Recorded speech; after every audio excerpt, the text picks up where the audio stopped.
Earlier we have studied about, we have checked out the theory, total theory of the rolling contact bearing. So today we will see the numerical based on the things we have studied earlier. So let's start with the first numerical. Our first numerical question is: a shaft rotating at constant speed is subjected to variable load. The bearing supporting the shafts are subjected to stationary equivalent radial load of 3 kilonewtons for 10% of time, 2 kilonewtons for 20% of time, 1 kilonewton for 30% of time, and no load for remaining time of cycle. Now, if the total life is expected for a bearing is equal to 20 into 10 to the power 6 revolution at 95% reliability, calculate the dynamic load rating of the ball bearing. Now students, यहाँ पे अपने को एक ball bearing दिया हुआ है जिसकी की एक्सपेक्टेड लाइफ 90% रिवोल्यूशंस, 95% रिलायबिलिटी पे उसकी जो लाइफ है वो 20 इंटू 10 to the power 6 दी है। अब उसके ऊपर वेरिएबल लोड्स लग रहा है। उसके वेरिएबल लोड में अपन ने 10%, जो उसका टोटल टाइम है उसका 10% टाइम पे 3 किलो न्यूटन का लोड लग रहा है, 20% टाइम पे 2 किलो न्यूटन का लोड लग रहा है, 30% टाइम पे 1 किलो न्यूटन का लोड लग रहा है और रिमेनिंग टाइम पे कोई भी लोड नहीं लग रहा है। ठीक है, इसके बेसिस पे अपने को डायनामिक लोड रेटिंग कैलकुलेट करनी है। नाउ इट इज, सबसे पहले अपन गिवन से स्टार्ट करते हैं। सो लेट W1, अगर चलो अगर मैं अज्यूम करता हूं कि टोटल नंबर ऑफ टाइम, जो उसका टोटल टाइम है वो स्मॉल n है, in that case W1 is equal to 3 kilo newton. अब 3 किलो न्यूटन ये कितना है, 10% टाइम के लिए है, तो n का 10% हो गया 0.1। So N1 is equal to 0.1 N. Similarly, W2 is equal to 2 kilonewtons. So N2 is equal to 0.2 N. W3 is equal to 1 kilonewton. So N3 is equal to 0.3 N. 10% time, 20% time, 30% time. ठीक है, so 0.1 N, 0.2 N, 0.3 N. Now W4 is equal to 0 newtons. W4 में मतलब कोई load नहीं लग रहा है। W4 का करस्पॉन्डिंग जो टाइम है वो रिमेनिंग टाइम है, that means N4 is equal to N minus 0.1n plus 0.2n plus 0.3n, that is equal to 0.4n. ये 0.4n हो गया आपका timing for the fourth load which is 0 Newton's. And L95 जो उसकी दी है 95% reliability पे जो लाइफ दी हुई है, L95 is equal to 20 into 10 to the power 6 revolutions. Now let L90 is equal to life of bearing corresponding to reliability of 90% and L95 is equal to life of bearing corresponding to the reliability of 95%. L90 90% reliability पे life है और L95 95% reliability पे life है। Now L95 is equal to 20 into 10 to the power 6 revolutions. Now अपन ने कल reliability का formula पढ़ा था कि जब अपने को दो बेयरिंग से बीच में रिलायबिलिटी आइडेंटिफाई करनी होती है, उस केस में जो अपन ने फॉर्मूला पढ़ा था that was L95 upon L90 is equal to log E1 upon R95 upon log E1 upon R90 to the whole power 1 upon B। ये फॉर्मूला अपन लोगों ने कल पढ़ा था। ये जो फॉर्मूला है ये कल अपन लोगों ने पढ़ा था यहाँ, ठीक है, बेयरिंग से रिलेटेड। अब इसमें मैं सारी वैल्यूज रख रहा हूं। नाउ L95 अपॉन L90 अभी मैंने ऐसे ही रखा है। 95% रिलायबिलिटी है अगर, सो उस केस में मैंने लिख दिया 0.95। 90% रिलायबिलिटी के केस में मैंने लिख दिया 0.9 और B की वैल्यू जो अपने को मालूम है दैट इज 1.17, तो मैंने ये वैल्यू रख दी। इस पर्टिकुलर राइट हैंड साइड की टर्म को मैंने कैलकुलेट किया, ये राइट हैंड साइड की टर्म को जब कैलकुलेट किया तो ये अपना आया 0.0513 अपॉन 0.1053 की होल पावर 0.854। इन सबको कैलकुलेट किया, सो आई गॉट 0.54। ये अपना कैलकुलेशन से आया। आप लोग अपना कैलकुलेटर साथ में रखिए, साथ में कैलकुलेट करते चलिए, ठीक है। नाउ L90 की मेरे को वैल्यू चाहिए है, 95 तो मेरे पास है, so L90 is equal to L95 into 0.54 which is equal to 20 into 10 to the power 6 upon 54। So L90 की जो वैल्यू आई है that is 37 into 10 to the power 6 revolutions. ये मेरा 90% रिलायबिलिटी के ऊपर बेयरिंग्स की लाइफ आ गई, ठीक है। नाउ मूविंग फर्दर, नाउ अब अपने को मालूम है कि इक्विवेलेंट रेडियल लोड, जो इक्विवेलेंट रेडियल लोड W है, अगर वेरिएबल्स होता है उस केस में W is equal to W is equal to N1 W1 की पावर के प्लस N2 W2 की पावर के प्लस N3 W3 की पावर के प्लस N4 W4 की पावर के upon N1 plus N2 plus N3 plus N4 की whole power 1 upon के। ये अपना फॉर्मूला है जिस बेसिस के ऊपर अपन लोग आइडेंटिफाई करेंगे। ठीक है, now substituting the value of W1 W2 W3 W4 and N1 N2 N3 N3 N4 we will get W is equal to 0.1n into 3 का cube plus 0.2n into 2 cube plus 0.3n into 1 cube plus 0.4n into 0 cube upon 0.1n 0.2n 0.3n plus 0.4n की whole power 1/3। K is equal to 3 for ball bearing, अपन लोगों ने पढ़ा था K is equal to 3 for ball bearing and K is equal to 10/3 for roller bearing. ये चीज अपन लोगों ने बेसिक लोड रेटिंग्स में पढ़ी थी। ठीक है, सो अब यहां ऊपर से मैं N N N N ये N में कॉमन ले लूं और नीचे से भी मेरे पास N N N और N ये कॉमन आ जाएगा। सो N से N कैंसिल आउट हो गया। जब मैंने इस पूरे इसको सॉल्व किया so it becomes 4.6 into 4.6 power 1/3. So this becomes 1.663 kilo newton. So W की वैल्यू आ गई मेरी 1.663 kilo newton. We know that the dynamic load rating C is equal to W times L upon 10⁻6 की power 1 upon के। सो L 90 है, यहाँ पे 90% के लिए निकाल रहे हैं अपन। सो L 90 आया हुआ है। तो C की वैल्यू निकालनी है मेरे को, तो W की वैल्यू मैंने रख दी 1.663। L 90 मेरा निकला था 33 इंटू 10⁻6 अपॉन 10⁻6 की पावर 1/3। 10⁻6 से 10⁻6 यहाँ कैंसिल आउट हो जाएगा, बचा 1.663 इंटू 37 की पावर 1/3। सो जो मेरा आंसर आएगा C is equal to 5.54 kilo newtons. क्योंकि यहां मैंने सारी वैल्यूज जो 3, 2, 1 ये जितनी भी रखी हैं सारी की सारी किलो न्यूटन्स में रखी है, जिसकी वजह से 1.63 किलो न्यूटन्स में आया है। सो दैट्स व्हाई जो C आया है मेरा equivalent dynamic load rating capital C that is 5.54 kilo Newton's. ये इसका आंसर है। ठीक है, ओके स्टूडेंट्स, ठीक है। Now moving to the next numerical. यहाँ पे अपन को ज्यादा चीजें देखने के लिए नहीं मिली थी कि अपने को डेटा बुक से वगैरह कुछ ज्यादा निकालना पड़ेगा। Now next numerical will be based on identifying the things on the design, identify the things by design data book.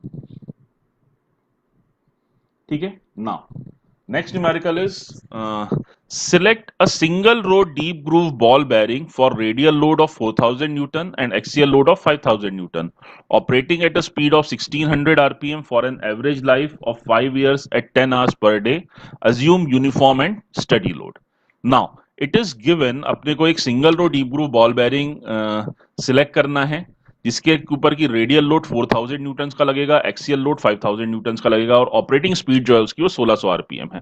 अब उसकी एवरेज लाइफ उसने अपने को बोला है कि 5 years at 10 hours per day. ठीक है, यूनिफॉर्म एंड स्टडी लोड्स को उसने अज्यूम करने के लिए बोला हुआ है।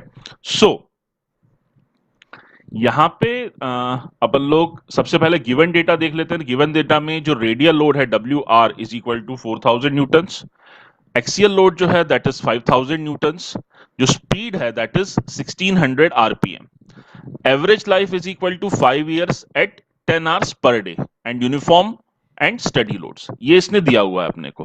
ठीक है, अब सबसे पहले मुझे उसकी जो लाइफ है बेयरिंग की वो नंबर ऑफ आवर्स में निकालनी पड़ेगी, कितने नंबर ऑफ आवर्स तक बेयरिंग मेरा वर्क कर रहा है। ठीक है, अब बेयरिंग वर्किंग के लिए लाइफ के लिए मेरे को सिंस अपने उसने दिया हुआ है कि बेयरिंग जो है वो 10 आवर्स पर डे वर्क करता है, सो दैट मैं अज्यूम कर रहा हूं कि 300 वर्किंग डेज पर ईयर अपन अज्यूम कर रहे हैं। वैसे 365 होते हैं, 10 आवर्स पर डे चल रहा है, मतलब कि जो भी मशीन है वो एक शिफ्ट पे वर्किंग कर रही है। ठीक है, इट इज पॉसिबल कि वीकली उसमें कहीं ना कहीं ऑफ होगा, ये भी अपन कंसिडर कर रहे हैं। सो ये सब करते हुए मैंने 300 वर्किंग डेज अप्रोक्सीमेटली मैंने कंसिडर किए हैं। अपन चाहें तो 365 भी ले सकते हैं, दैट इज ऑल्सो राइट। 300 मैंने इसलिए दिया कि सो दैट कैलकुलेशन थोड़ी सी इजी हो जाती है ना। Plus 10 hours work per day working कर रहा है, दैट मीन्स कहीं ना कहीं उसमें एक रेस्ट का भी एक ऑफ का भी एक इशू और ऑफ का भी एक फैक्टर अपने को कंसिडर करना चाहिए। So assuming 300 working days per year. ठीक है, इस बेस पे अपन बेयरिंग की लाइफ कंसिडर कर रहे हैं। So bearing life in hours LH is equal to 5 into 300 into 10. 5 is the number of years, 300 are the working days, and 10 is the number of hours per day. So 5 into 300 into 10, that is 15,000 hours. तो जो bearing है, उस bearing का जो working है मेरा, that working is of 15,000 hours. Now next let us identify the bearing life in revolution. Bearing life के number of hours और नंबर ऑफ रेवोल्यूशन में जो मेरे पास रिलेशन है वो है L is equal to 60 into N into LH. So L is equal to 60 into speed है मेरी 1600 आरपीएम और number of hours life in hours है 15,000. सो इससे मैंने आइडेंटिफाई किया. सो मेरी स्पीड जो मेरा बेयरिंग लाइफ निकला that is 14,440 into 10 to the power 6 revolution. Now we will find the basic dynamic equivalent radial load. Basic dynamic equivalent radial load का formula आप लोगों को ध्यान होगा, मैंने बताया था W is equal to XVWR into Y XVWR plus YWA. ये अपनी इक्वेशन नंबर 1 है. मैंने यहां पे इसको इक्वेशन नंबर 1 कंसिडर किया है. नाउ अब W आइडेंटिफाई करने के लिए मेरे को रिक्वायर्ड है कि मैं X और Y ये दोनों वैल्यूज निकालूं, X की और Y की वैल्यू. नाउ उसके लिए मेरे को रिक्वायरमेंट रहेगी WA अपॉन WR की एंड WA अपॉन C0 की, क्योंकि ये चीज मैंने आपको बताया था कि ये चीज एक टेबल से आइडेंटिफाई होगी. ठीक है, ये टेबल है जिसमें कि देखो FA की अगर अपन बात करें तो FA is equal to WA, C0 is C0 and FR is the WR. So FA WA upon C0 की रिक्वायरमेंट है और WA अपॉन WR की रिक्वायरमेंट है. इन दोनों की रिक्वायरमेंट है मेरे को, इसकी वजह से. ठीक है, नाउ अब basic static load capacity C0 ये अपने को नहीं दिया है उसने. ठीक है, since the value of basic static load is not known, तो अपन को एक वैल्यू को कंसीडर करना पड़ेगा. So let us consider WA upon C0 is equal to 0.5. अपन ने मैक्सिमम वैल्यू को कंसीडर कर लिया. WA अपॉन C0 की मैक्सिमम वैल्यू ये 0.5 मैंने यहां पे अज्यूम कर लिया. ठीक है, WA is equal to WA upon C0 is equal to 0.5 assume कर लिया. फिर मैंने आइडेंटिफाई किया WA upon WR. So WA upon WR जो है मेरा that is 5000 upon 4000 which is equal to 1.25. अब 1.25 मेरा E जो है उसे ग्रेटर है, E 0.44 है. आप लोग देखिए यहां पे इस पर्टिकुलर 0.5 के लिए, ये जो 0.5 है इसके लिए E की वैल्यू है 0.44. अपना जो WA अपॉन WR निकला है जिसके बेसिस के ऊपर अपन डिजाइन कर आइडेंटिफाई कर रहे हैं, WA upon WR it is greater than E. 0.44 है, अपना निकला 1.25, तो ग्रेटर देन E. तो अपन ये वाली टेबल कंसिडर करेंगे. अब मैंने 0.5 लिया है तो X और Y की जो वैल्यू आएगी दैट इज 0.56 एंड 1. ये दो वैल्यूज अपन X और Y की यहां कंसिडर करेंगे. So X is equal to 0.56 and Y is equal to 1. ये वैल्यूज अपन ने यहां से ले ली इस टेबल से. ये टेबल आपको डिजाइन डेटा बुक में मिल जाएगा. ठीक है, डेटा बुक में आप फाइंड आउट करेंगे. सो अपन ने यहां डीप ग्रूव बॉल बेयरिंग के लिए ये सिलेक्ट किया एंड देन फिर अपन इससे आगे बढ़े. अगर एंगुलर कॉन्टेक्ट होता तो अपन इस पर्टिकुलर रिलेशन से फिर आगे बढ़ते. ठीक है, now moving further, since the rotational factor for most bearing V is equal to 1. जो रोटेशनल फैक्टर V है उसकी वैल्यू 1 होती है. कैसे 1 होती है, मैंने आप लोगों को बताया था कि जो जब आपका इनर रेस रोटेटिंग होता है तो इसकी वैल्यू 1 आती है ना. सो मैक्सिमम बेयरिंग के लिए इसकी वैल्यू 1 रहती है. सिर्फ सेल्फ अलाइनिंग बॉल बेयरिंग के लिए थोड़ा सा अलग रहता है. सो दैट्स वाई अपन इसको जो है अपन ने यहाँ पे V की वैल्यू जो है वो 1 एज्यूम कर ली है. ठीक है, नाउ X V और Y, X V Y WA WR ये सारी वैल्यूज अब मैं इस इक्वेशन नंबर 1 में रख रहा हूं.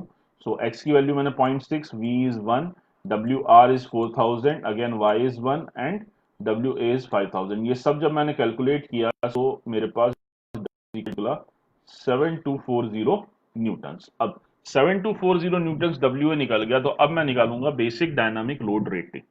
ठीक है, now basic dynamic load rating के लिए आप लोगों को ध्यान होगा कल का जो अपना टेबल था वो कल वाला टेबल अपन लोगों को रखना पड़ेगा जहां पे कि यूनिफॉर्म एंड स्टडी लोड्स दिया था जिससे कि फैक्टर KS निकालना था मुझे. ठीक है, यहाँ पे KS की वैल्यू अपन 1 ले रहे हैं क्योंकि आप लोगों को अगर ध्यान हो तो यूनिफॉर्म एंड स्टडी लोड के लिए KS की वैल्यू जो है वो 1 थी. सो देयरफॉर बेयरिंग जो सिलेक्ट होगा उसमें जो W निकलेगा दैट इज 7240। 7240 आपका डायनामिक लोड रेटिंग आ गया। अब इस डायनामिक लोड रेटिंग के बेसिस के इस W के बेसिस पे मैं डायनामिक लोड रेटिंग आइडेंटिफाई करूंगा। अब बेसिक डायनामिक लोड रेटिंग का जो फॉर्मूला था that is C is equal to W into L upon 10⁶ की पावर 1 अपॉन K। अब मैं यहाँ पे सारी वैल्यूज रखना हूँ। W मेरे को 7240 है तो मैंने यहाँ 7240 रख दिया। L जो है लाइफ 1440 इंटू 10⁶ है तो मैंने यहाँ रख दिया अपॉन 10⁶ 1 अपॉन 3। बॉल बेरिंग्स है दैट्स वाई K की वैल्यू मैंने 3 रखी है। सो यहाँ अगेन 10⁶ से 10⁶ कैंसल आउट हो गया। इसको जब मैंने सॉल्व किया तो ये वैल्यू निकली मेरी 8175.7.2 न्यूटन्स। ये वैल्यू मेरे पास यहां पे आई।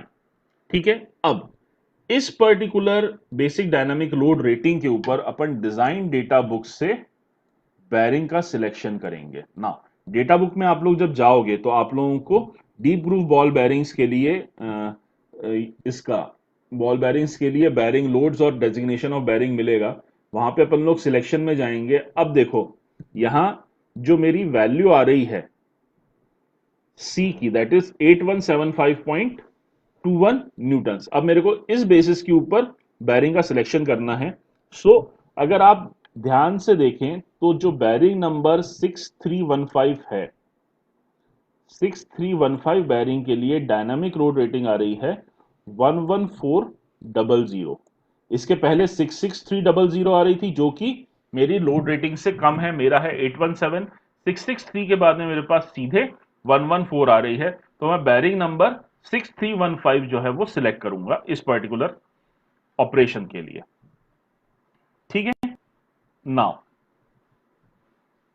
अब ये हुआ, अपन ने ये बेयरिंग सिलेक्ट कर लिया। So from data book let us select the bearing number 6315। ये बेयरिंग मैंने यहां पे सिलेक्ट कर लिया जिसकी की फॉलोइंग बेसिक कैपेसिटीज हैं। C0 की जो वैल्यू है, ठीक है, स्टैटिक लोड रेटिंग जो है वो है 7650 न्यूटन्स और जो डायनामिक लोड रेटिंग है दैट इज 11400। ठीक है, अब मेरे पास C0 की एक ऑथेंटिक वैल्यू आ गई है जो मैंने पहले कंसिडर की थी सिर्फ। तो अब अपन इस ऑथेंटिक वैल्यू से अपन आगे बढ़ेंगे। इस ऑथेंटिक वैल्यू के बेस के ऊपर अब पहले अपन WA अपॉन C0 निकालेंगे। तो WA अपॉन C0 मेरा आया 0.6। तो अब इस 0.6 के बेसिस पे अपन ये जो टेबल है इस टेबल से अपन x और y की वैल्यू दोबारा से फाइंड आउट करेंगे। तो अब देखो 0.6 जिस रेंज में आ रहा है वो 0.7 वाली रेंज में, 0.4 कम है उससे उससे अगला नेक्स्ट जो आ रहा है वो 0.7 आ रहा है। तो अपन ये वाला पॉइंट सिलेक्ट करेंगे। अगेन WA अपॉन WR अपना E से ज्यादा था तो इसीलिए अपन यहां जाएंगे, यहाँ 0.27 है, अपना 1.25 निकला था। तो अगेन WA अपॉन WR जो है वो E की वैल्यू से ज्यादा है तो अपन X की वैल्यू सिलेक्ट करेंगे 0.56 एंड Y की वैल्यू अगेन सिलेक्ट होगी 1.6। ये वैल्यूज अपने को एक ही बार अभी सिलेक्ट करनी है। अपन ने दोबारा इसलिए आए हैं क्योंकि अपने पास इनिशियली वैल्यू नहीं थी। अगर मेरे पास इनिशियली C0 की वैल्यू होती तो मैं ये दोबारा से ये वर्किंग नहीं करता, मैं वहीं पे WA अपॉन C0 निकाल के स्टार्टिंग से वर्कआउट करता। अपन ने इनिशियली वैल्यू अज्यूम की थी इसलिए अपन ये सेकेंड टाइम इसका सिलेक्शन कर रहे हैं। ठीक है, अब मेरे पास एक्चुअल वैल्यू आ चुकी है यहां से x is equal to 0.56 and y is equal to 1.6। अब डायनामिक इक्वलेंट लोड में मैं ये वैल्यू रख रहा हूं W is equal to 0.6 into 1 into 4000 plus 1.6 into 5000। तो जो मेरा डायनामिक इक्वलेंट लोड निकला है W is equal to 10240 Newton's. ये मेरा डायनामिक इक्वलेंट लोड निकल गया। नाउ अब बेसिक डायनामिक लोड रेटिंग निकालना, C निकालना है मेरा, तो मैंने C के फॉर्मूले में रख दिया W की जगह 10240 1440 इंटू 10⁶ की पावर 1/3। अगेन यहाँ 10⁶ से 10⁶ कैंसल आउट हो गया। ये कैंसल आउट होने के बाद में K इज इक्वल टू 3 हो गया। ठीक है, सो इसको मैंने सॉल्व किया तो वैल्यू निकली मेरी यहाँ पे 115,634.5 या मैं इसको बोल सकता हूं 115 किलो न्यूटन्स, 115 किलो न्यूटन्स मैं यहां पे इसको बोल सकता हूं। Now let us select the bearing from design data book. अब अपन फिर से डिजाइन डाटा बुक की टेबल से बेयरिंग सिलेक्ट करेंगे। अब देखो यहां पे मेरे पास जो है वो बेयरिंग नंबर 6319 है जिसकी की बेसिक डायनामिक लोड रेटिंग है 153 किलो न्यूटन। ठीक है, मेरा 153 किलो न्यूटन ही आ रहा था, तो यहाँ से अपन लोग जो बेरिंग नंबर है वो 6319 का सिलेक्शन कर सकते हैं, जिसकी की सी की वैल्यू है 1539 किलो न्यूटन। तो student this is the answer for the bearing, अपना जो डिजायर्ड बेरिंग 6319। सो किस टाइप से आप लोगों का अगर ये न्यूमेरिकल कंसिडर किए हों, ठीक है, तो आप इस न्यूमेरिकल्स की प्रैक्टिस कीजिए, इसको ध्यान से देखिए। कल फिर से अपन एक और न्यूमेरिकल देखेंगे जो कि थोड़ा सा डिफरेंट है, उसमें ये दोनों चीजें मिक्सअप होंगी, ठीक है, रिलायबिलिटी और वेरिएबल लोड्स दोनों का मिक्सचर आएगा। तो उस बेसिस के ऊपर अपन लोग कल दोबारा से एक न्यूमेरिकल और देखेंगे, ठीक है। स्टूडेंट्स आज अभी मैं आप लोगों को थोड़ी देर से शाम को या अभी थोड़ी देर से आप लोगों को एक ऑनलाइन टेस्ट दूंगा थ्योरी का, बेरिंग्स के से रिलेटेड, ठीक है। आप लोग उसको ऑनलाइन लीजिए, सबमिट कीजिए, मैं ग्रुप के ऊपर लिंक शेयर करूंगा, प्लस फेसबुक एफबी पे भी लिंक शेयर करूंगा। आप लोग वो ऑनलाइन टेस्ट लेके उसके आंसर्स गिवन स्टेपुलेटेड टाइम पीरियड में कंप्लीट कर दीजिएगा। इसमें से अगर आपको कोई भी क्वेरी आती है, कुछ भी इशू आता है, so please do let me know, है ना। जो आपके ये जो न्यूमेरिकल्स हैं या इसके टेबल्स के ऊपर जो उसका जो सिलेक्शन है वो आइडेंटिफाई करने के लिए आपको अगर कुछ भी लगता है, ठीक है, इफ यू वांट समथिंग, आपको ये न्यूमेरिकल समझ में नहीं आ रहे हैं, क्या ये किस टाइप से किया, तो आप मेरे को प्लीज बताइए, सो दैट अपन इस टेबल का सिलेक्शन, यहाँ से जैसे मैंने बॉल बेरिंग का सिलेक्शन किया है, ये सारी चीजें अपन दोबारा से इसको वर्कआउट कर सके, ठीक है। So thank you very much for students for listening, thanks, that's all for the day, we will meet tomorrow, okay bye.